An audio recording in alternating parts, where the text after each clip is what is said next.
Origins of Chinatown. Before the arrival of Sir Thomas Stamford Raffles in 1819, a small population of Chinese immigrants have settled in Singapore, cultivating gambia and pepper. Apparent that the Chinese would form the largest ethnic group, Raffles designated southwest of Singapore along Boat Quay as the kampong for the early Chinese immigrants, as the only source of fresh water came from Ann Siang Hill and Spring Street. The Chinese had to collect water via a unique method, bullock-drawn carts, which then formed the Chinese name New Shui, bullock cart water.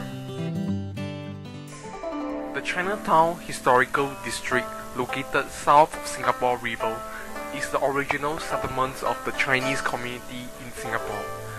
It is a largely intact area of shophouses with original textures and fabric, depicting the simple lifestyles of the early immigrant community. The district comprises 4 sub-districts. They are Kereta Air, Telok Air, Bukit Pasoh, Tanjong Pagar. There are altogether 5 national monuments within the Chinatown Historical District. They are the Sri Munamam Temple, Jamai Mosque in Kereta Air, and the Tian Hock King Temple, Nagore Doha Shrine, and the Al Berhar Mosque in Telok Air.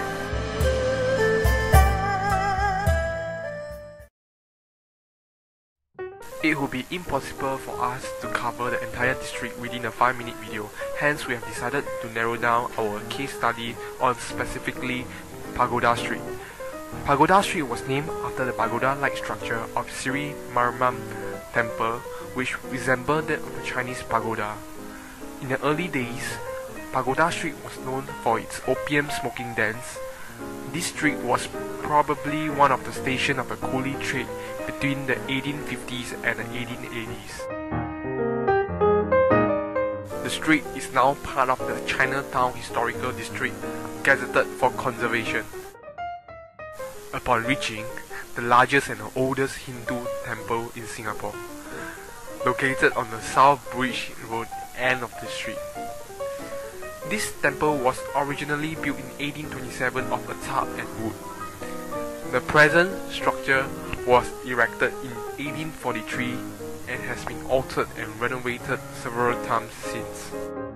Conservation efforts and guidelines can be observed during our visit to the site.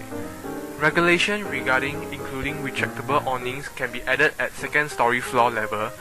It is to be sensitively installed under the main beam and not cover or block any key architectural feature. Existing jack roof, if any, can be retained or removed.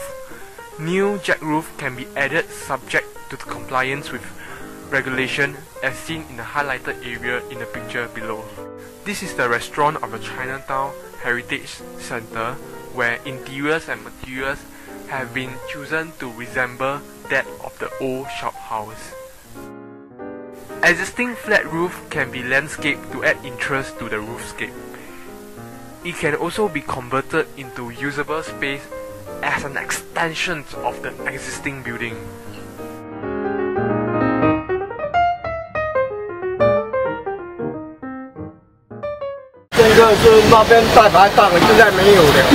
以前的那些摆摊的，在路边的。过去有红桃金，现在的没有了。还有妈姐，现在没有了。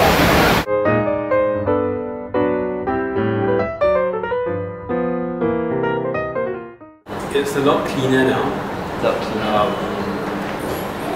In the past, you find food stalls, hawkers,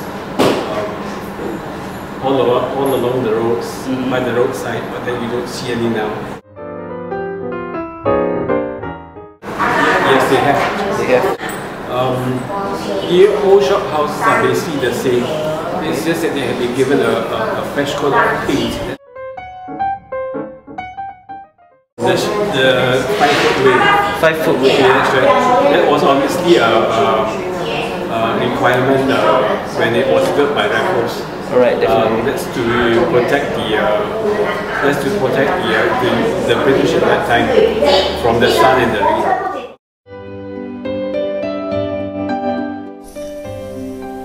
As we settled down after a long day at sight, a cool evening breeze set into the warm Singapore street. The Chinatown that we've known since child felt all the more beautiful tonight, as we now had deeper understanding of these streets and buildings.